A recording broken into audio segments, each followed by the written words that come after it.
बिस्मिल्लाहिर्रहमानिर्रहीम। अस्सलाम वालेकुम नाज़रीन, इरफान हाशमी आपको शो में लंदन से खुश आमदीद कहता हूँ। सबसे पहले आज की अहम खबरें और चंद अहम सवालात।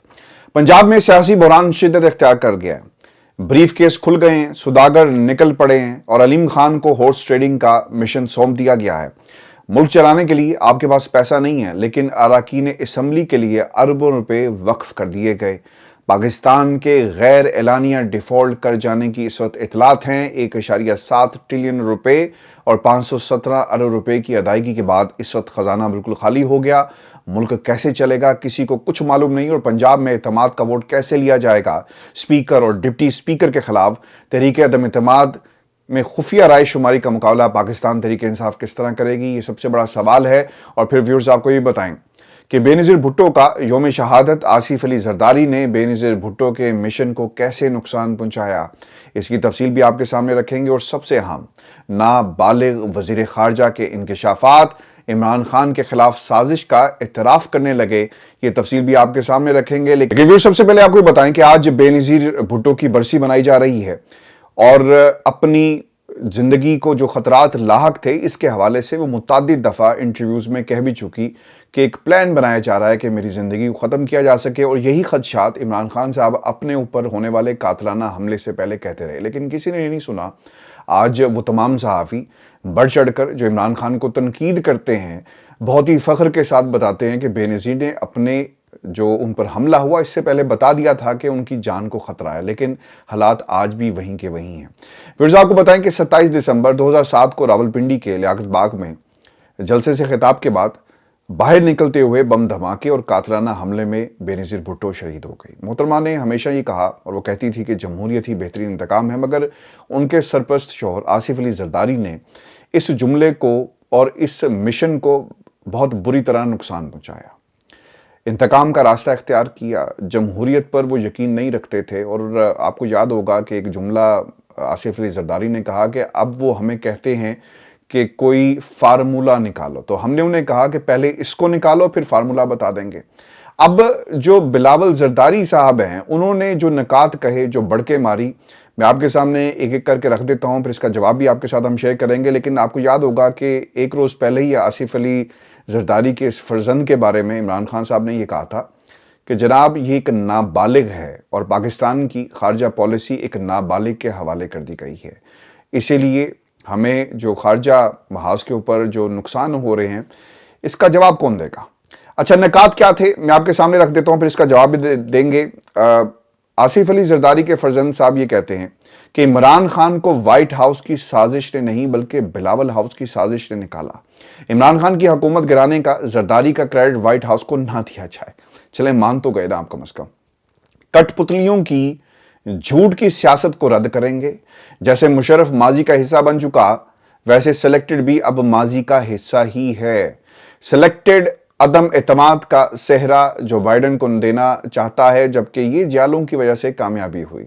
वो जमात जो सिर्फ सिंध की जमात है, वो ये दावे कर रही है। इमरान खान को अमरीकी सदर ने नहीं, जालों ने निकाला। अदम एतमाद की साजिश व्हाइट हाउस में नहीं, बिलावल हाउस में तैयार हुई। बिलावल भुट्टो ने कहा कि हमने सिलेक्टेड और इसके सहूलतकारों को खुदा हाफिज कह दिया। मुल्क को मुश्किल से ही पाकिस्तान पीपल्स पार्टी के जाले निकाल सकते हैं। मोहतरमा की एक झलक देखने के लिए, बात करने के लिए हिलरी क्लिंटन भी कतार में खड़ी होकर इंतजार करती थी। दहशतगर्दों से मुज़ाकरात और उन्हें रिहा करने की इजाज़त आपको किसने दी, और किसने इजाज़त दी कि दहशतगर्द आज फिर अपना सर उठा रहे हैं। देखें, ये बड़के हैं, ये जज्बाती गुफ्तगू है जो एक नाबालिग सियासतदान की तरफ से की जा रही है। पहली बात तो आपको याद रखनी चाहिए कि आप ये दुरुस्त कह रहे हैं कि इमरान खान के खिलाफ साजिश व्हाइट हाउस में नहीं बल्कि बिलावल हाउस में तैयार हुई, और इसका क्रेडिट वाकई सदर बाइडन को नहीं बल्कि बिलावल के पापा को ही जाना चाहिए। साल के शुरू में बिलावल की अमेरिका यात्रा आपको याद होगी, और फिर लंदन में नवाज शरीफ की सफारतकारों से मुलाकातों में यह साजिश तैयार हुई। इसलिए आपको पूरी कौम ने सिलेक्टेड का नहीं बल्कि इंपोर्टेड का खिताब दिया। व्यूअर्स, आपको यह भी बता दें कि बिलावल जरदारी साहब ये कहते हैं, जैसे मुशर्रफ माजी का हिस्सा बन चुके, वैसे सिलेक्टेड भी माजी का हिस्सा बन चुके, और आपने सहूलतकारों को खुदा हाफिज कह दिया। शायद बिलावल ये भूल गया कि मुशर्रफ को जरदारी साहब ने ही अरसा इक़्तिदार पूरा कराया और ऐवान सदर से गार्ड ऑफ ऑनर पेश करके रवाना किया। आपके वालिद मोहतरम का ये एक्ट माजी का हिस्सा नहीं बल्कि तारीख का हिस्सा रहेगा। आपने सहूलतकारों को खुदाफिज नहीं किया, बल्कि पूरी कौम को मालूम है कि आप ना सिर्फ सहूलतकारों बल्कि एक दर्जा आगे उनके हैंडलर्स के जरिए आए और आपकी डोरी जिस मुल्क से हिलाई जाती है वहां आप हर माह यात्रा करने और डिक्टेशन लेने जाते हैं। और बिलावल जरदारी ने बहुत ही मासूम अंदाज में इमरान खान साहब से ये सवाल किया कि आपको दहशतगर्दों से मुज़ाकरात की इजाजत किसने दी। व्यूअर्स, आपको याद होगा कि पाकिस्तान पीपल्स पार्टी ने फ्लोर ऑफ द हाउस खड़े होकर ये कहा था कि हमें इन कैमरा सेशन जो है इसकी ब्रीफिंग दी जाए, आप दहशतगर्दों से क्या मुज़ाकरात कर रहे हैं, और फिर शहबाज शरीफ की हुकूमत से ये मुतालबा करते हुए नजर आए। बिलावल ये बात जो कर रहे हैं कि मुल्क के अंदर दहशतगर्दी की एक नई लहर आई, अगर हमारी फॉरेन पॉलिसी बेहतर होती, अमेरिका को हमने किस तरह हैंडल करना है, तालिबान को किस तरह एंगेज करना है, तो शायद ये हालात ऐसे ना होते। और सारे का सारा क्रेडिट जो है, जो मुल्क के अंदर दहशतगर्दी दोबारा वापस आ रही है, इसका सारा क्रेडिट आपको जाता है, क्योंकि मुल्क के अंदर जो ताल्लुकात आपके अमेरिका के साथ हैं, खान साहब ने फुल स्टॉप लगाया था, इसलिए उनकी हुकूमत को गिरा दिया गया, लेकिन आप फुल स्टॉप लगाने के लिए तैयार नहीं है, और ये हमारी बदकिस्मती है, पाकिस्तान की बदकिस्मती है। नंबर 4, बिलावल की जो अहम बात, वो ये कहते हैं कि बेनज़ीर भुट्टो के इंतजार में हिलरी क्लिंटन कई घंटे इंतजार करती और खड़ी रहती। बेनज़ीर की हद तक ये बात दुरुस्त हो सकती है, मगर मोहतरमा की रूह तड़पती होगी। आज उसका बेटा अमरीकियों की यात्रा के लिए कई कई घंटे इंतजार में खड़ा रहता है और अपनी खारजा पॉलिसी की डिक्टेशन उनसे लेता है। ये वो तमाम चीज़ें हैं व्यूअर्स, जिसका इमरान खान साहब पिछले कई हफ्तों से, कई महीनों से कौम के सामने हकाइक रख रहे हैं और ऐलान कर रहे हैं कि खुदारा इस इम्पोर्टेड से हमारी जो है वो जान छुड़ाई जा सके। मैंने इससे पहले भी आपको ये बात मुतादिद दफ़ा बताई,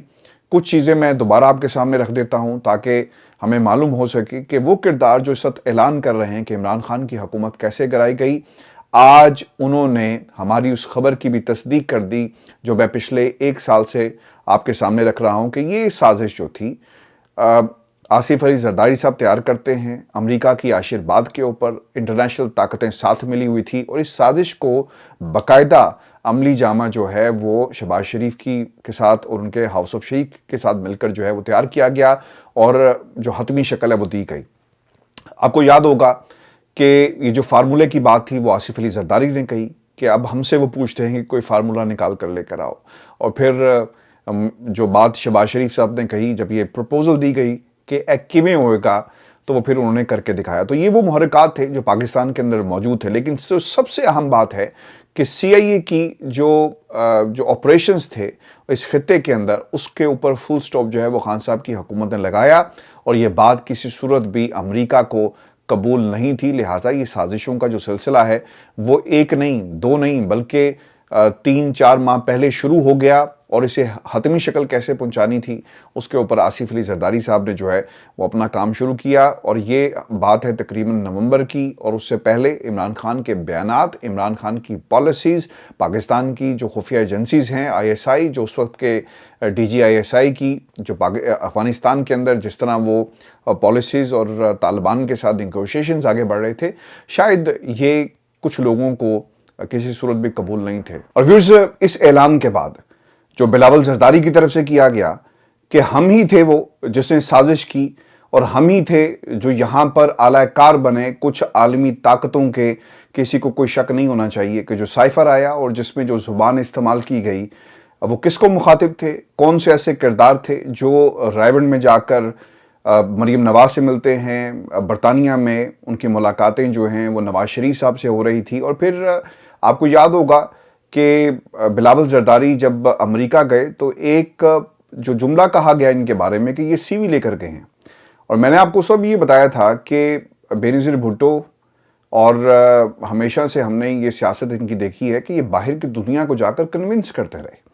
वो फैमिली आज भी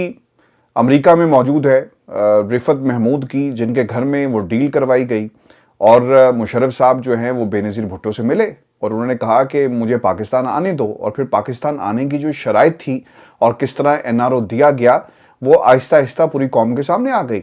آج بلاول زرداری کی طرف سے یہ کہنا کہ یہ کریڈٹ جو ہے وہ ہمیں جاتا ہے، آصف علی زرداری کو جاتا ہے کہ ہم نے عمران خان کی حکومت کو ختم کیا، میرا خیال ہے کہ یہ تمام لوگ جو اس میں شامل تھے صرف آپ کر لیں، یہ ان کے ساتھ بھی ناانصافی ہوگی، کیونکہ اس میں شہباز شریف صاحب بھی ملوث ہیں، اس میں نواز شریف صاحب بھی ملوث ہیں، اس میں امریکہ کے بہت سارے سفارتکار جو پیغام لے کر آئے وہ بھی ملوث ہیں۔ یعنی یہ کوئی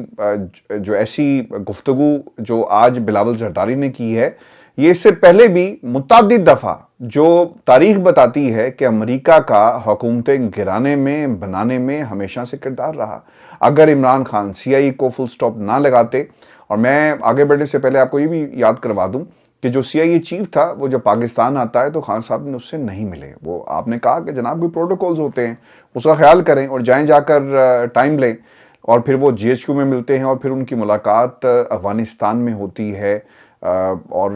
پھر اس کے بعد یہ سلسلے جو شروع ہو گئے، کیونکہ ایک آپریشنل گراؤنڈ چاہیے سی آئی اے کو آپریٹ کرنے کے لیے جنوبی ایشیا کے اندر، اور پاکستان سے بہتر جو ہے وہ گراؤنڈ نہیں مل سکتی تھی۔ آج جو زرداری صاحب کا فرزند ہے نا، نابالغ سیاستدان جو بڑھ کے مار رہا ہے کہ ہم تعلقات کو بہتر بنائیں گے، دیکھیں 4 سال کے اندر تو تعلقات بہتر تھے، حالات بھی خراب نہیں ہوئے تھے اور سب کچھ ٹھیک چل رہا تھا۔ آپ کی حکومت آئی ہے 9 ماہ میں، جو حالات ہوئے، دہشت گردی سر اٹھا رہی ہے حکومت آپ کی، فورن پالیسی آپ بنا رہے ہیں، امریکیوں سے آپ جا کر ملتے ہیں اور امریکیوں کو یہ بھی کہتے ہیں کہ جناب ان کا سہارا اور ان کا کردار بہت ہی ضروری ہوگا دہشت گردی ختم کرنے کے لیے۔ تو پہلے تو سب کچھ ٹھیک تھا، یہ 8 ماہ میں معیشت بھی تباہ ہو گئی اور ہمارے جو بارڈرز ہیں وہ انسیکیور ہو گئے، تو اس کا ذمہ دار عمران خان کس طرح ہوا؟ آپ کی جو پالیسیز ہیں وہ اس کی ذمہ دار ہیں، آپ کا جو نابالغ رویہ ہے وہ اس کا ذمہ دار ہے۔ اور خان صاحب نے جو آپ کے بارے میں جو جملہ کہا نا کہ ہماری فورن پالیسی ایک نابالغ کے ہاتھ میں، وہ بالکل درست کہا۔ یہ وہ موقع ہے جب پاکستان کے طاقتور حلقوں کو اپنا کردار ادا کرنا چاہیے، اور ملک جو مذاق بنا کر، اور پالیسی جو ہے ہماری جو مذاق آپ نے بنا دی، بچوں کے ہاتھ میں دے دی، اس کے اثرات جو ہیں وہ کئی دہائیوں تک پاکستان پر، اس خطے پر جو ہیں وہ ہمیں نظر آئیں گے۔ ویسے آپ کو یہ بتائیں کہ الیکشن سے فرار اور پاکستان غیر اعلانیہ ڈیفالٹ کر چکا ہے۔ پاکستان میں آج الیکشن کمیشن اسلام آباد میں بھی 31 دسمبر کو ہونے والے بلدیاتی انتخابات ملتوی کرنے کا جو فیصلہ سنا دیا گیا ہے۔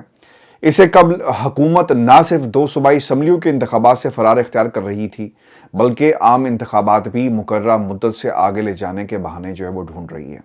اہم حلقے ملک میں جاری سیاسی بحران کو معاشی بحران کی وجہ قرار دے رہے ہیں، مگر وفاقی حکومت اپنی کمزور پوزیشن کی وجہ سے انتخابات سے بھاگ رہی ہے۔ اس وقت ملک میں معاشی صورتحال کیا ہے، اس کا مختصر جائزہ جو ہے وہ میں آپ کے سامنے رکھ دیتا ہوں۔ آپ کو معلوم ہو جائے گا کہ اس وقت پاکستان کہاں پر کھڑا ہے اور معیشت کے جو اشارے کیا وہ کہہ رہے ہیں۔ وزارت خزانہ کے ذرائع کے مطابق رواں مالی سال کے پہلے 5 مہینوں کے دوران بجٹ کی صرف 2 مدوں میں یعنی قرضوں پر سود کی ادائیگیوں اور دفاع پر 2.2 ٹریلین یعنی 2200 ارب روپے خرچ ہو گئے ہیں، جو وفاقی حکومت کی کل خالص آمدنی سے بھی زیادہ ہے۔ ذرا یہ بھی بتاتے ہیں کہ رواں مالی سال جولائی تا نومبر کے دوران وفاقی حکومت پر واجب الادا 50 ٹریلین یعنی 50,000 ارب روپے کے قرضوں پر سود کی لاگت میں 83% کا تشویشناک اضافہ ہوا، یعنی انٹرسٹ جو ہے وہ اوپر جا رہا ہے۔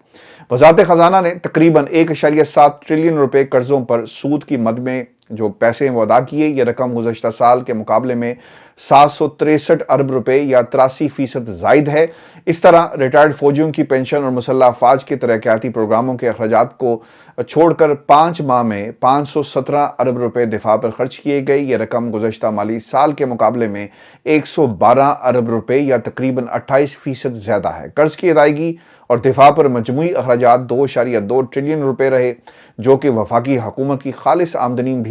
سے بھی زائد ہے، یعنی 107% کے برابر ہیں۔ قرضوں کی ادائیگی اور دفاع پر 2.2 ٹریلین روپے کے بھاری اخراجات کے مقابلے میں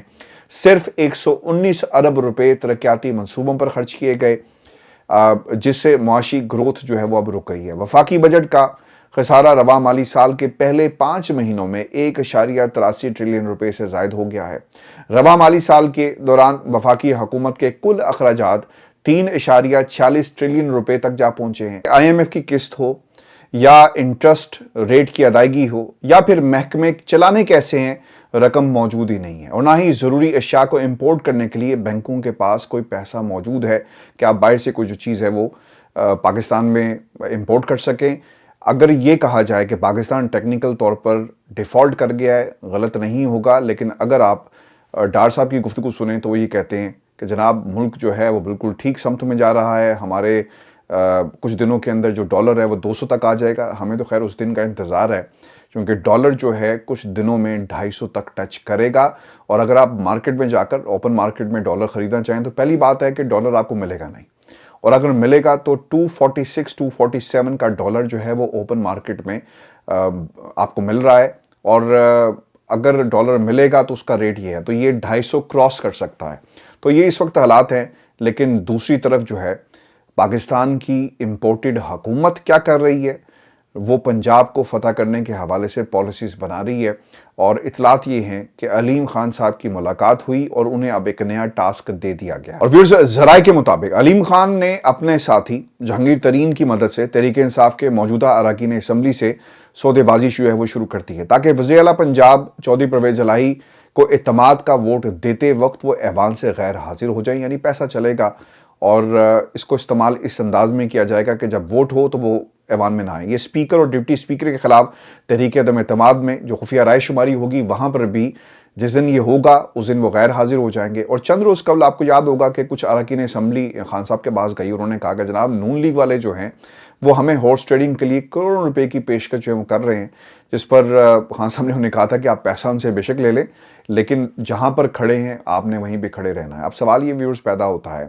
کہ یہ اراکین جو اسمبلی ہیں وہ کپتان کو کیوں چھوڑیں گے؟ آپ کو یاد رکھنا چاہیے کہ اس ملک کے اندر جب بھی الیکشن ہوں گے، ان کو یہ بات معلوم ہے کہ عمران خان یعنی بلے پر ووٹ جو ہے وہ ڈلے گا، اور کسی انتخابی نشان کو پاکستان کی عوام جو ہے قبول نہیں کرے گی۔ اس لیے یہ اب ان کی مجبوری کہیں، عمران خان کی مقبولیت کہیں، اب انہیں عمران خان کے ساتھ ہی چلنا ہے، اور جو کوئی بھی عمران خان کے خلاف جائے گا اسے اس کے جو نتائج ہیں وہ بھگتنا پڑے۔ 11 جنوری سے پہلے پاکستان تحریک انصاف کے لوگ یہ کہہ رہے ہیں کہ ہم اعتماد کا ووٹ جو ہے وہ لے لیں گے۔ اب 11 جنوری سے پہلے اگر اعتماد کا ووٹ لے لیا جاتا ہے تو پھر لوگوں کو کس طرح ایوان میں پہنچانا ہے، نمبرز پورے کیسے کرنے ہیں، اس کے اوپر پاکستان تحریک انصاف جو ہے وہ حکمت عملی طے کر رہی ہے۔ لیکن 11 جنوری کے بعد تحریک عدم اعتماد کہاں سٹینڈ کرے گی، اس کی صورتحال جو اس وقت بن رہی ہے وہ ہائی کورٹ کے جو فیصلے پر بنے گی کہ ہائی کورٹ کس قسم کا فیصلہ دیتا ہے۔ تو اس وقت یہ پنجاب کی صورتحال ہے، اور اس دوران جو ہے وہ سیٹ ایڈجسٹمنٹ کی بھرپور جو ہے وہ کوشش کی جا رہی ہے، اور پی ٹی آئی کے سامنے جو مطالبات رکھے گئے ہیں کہ کچھ شہروں کے تمام حلقے ان کے حوالے کر دیے جائیں، اور پھر وہاں پر وہ جو ہے وہ سیاست کریں گے، جس میں گجرات ہے، گجرانوالہ ہے، اور ان شہروں کے تمام حلقوں کا جو ہے وہ مطالبہ کیا جا رہا ہے۔ اب دیکھنا یہ ہوگا کہ کچھ روز کے اندر جو مزید نیگوشیشنز آگے بڑھتے ہیں تو کیا